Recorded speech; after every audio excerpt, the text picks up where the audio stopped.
What's going on, y'all? It's your boy, Boxing Facts Over Fiction, and I'm back again with another one. I need you guys to do me a favor. Hit that like button, hit that subscribe button, hit that notification icon for more videos like this. That being said, let's get into it. Gervonta Tank Davis is interested in fighting the monster, Naoya INOUE. Gervonta Davis was asked about Inoue. At first he said he's too small, then he thought about it. He was like, yeah, we can make it happen. If he wants to fight, we can make it happen. A fight between Gervonta Davis and the monster, Naoya INOUE, is a great fight. Thing about this fight, Gervonta is the younger man. INOUE is, if I'm not mistaken, I think he's 2 years older than Gervonta.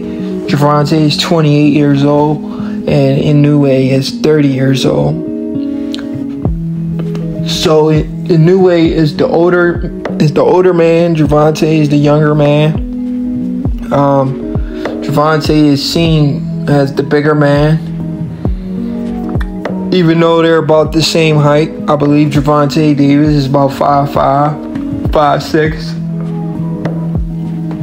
Inoue, he's 5'5", so that would be good for Inoue height-wise, but Gervonta would still be the bigger man genetically because he's stocky.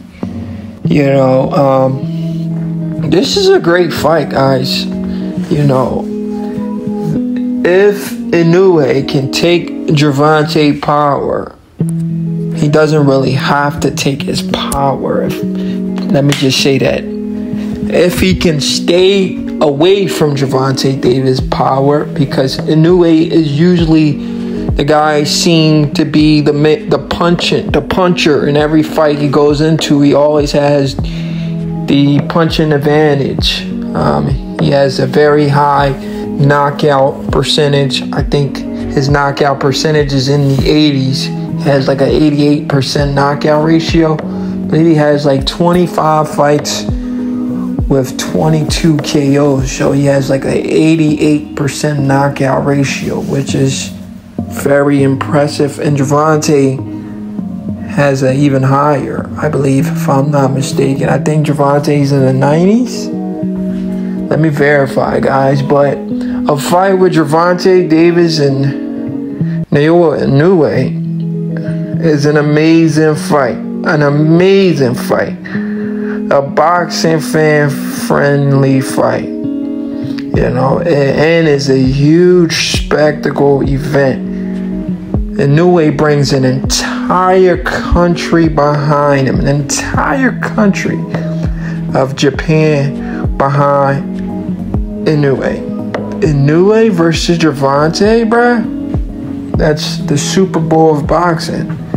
You understand what I'm saying? This fight can happen, but these guys are all rival promotional company. Gervonta is over there with Showtime. Inoue is over here with Top Rank and the other promotional company he's with that's from Japan. I mean, Bob Arum, when he was asked about this fight, he said it's a ridiculous fight. I disagree with what Bob Arum says. That is a great fight. I wouldn't want the fight to happen right away. Inoue can gradually move up in weight. You know, he's about to be undisputed. That's already in the books. This Marlon Tapales dude doesn't belong in the ring with Inoue. A lot of people don't even know who this guy is. And I don't want to take credit from Inoue, but in those little weight classes, he's just running through these guys. The one fight a lot of people wanted to give him credit for, he ran through that guy. So, you know, we'll give him credit for Stephen Fulton because that's a great one. The fact that he not only beat him, he stopped him. So out of everybody on his resume, Stephen Fulton and what's his name? He knocked him out too. The guy Brigando beat up. what's his name, man? How do I forget the Nonito Donaire? How do I forget Nonito Donaire name? Like, but anyway, if we look at Inoue's resume, he has the likes of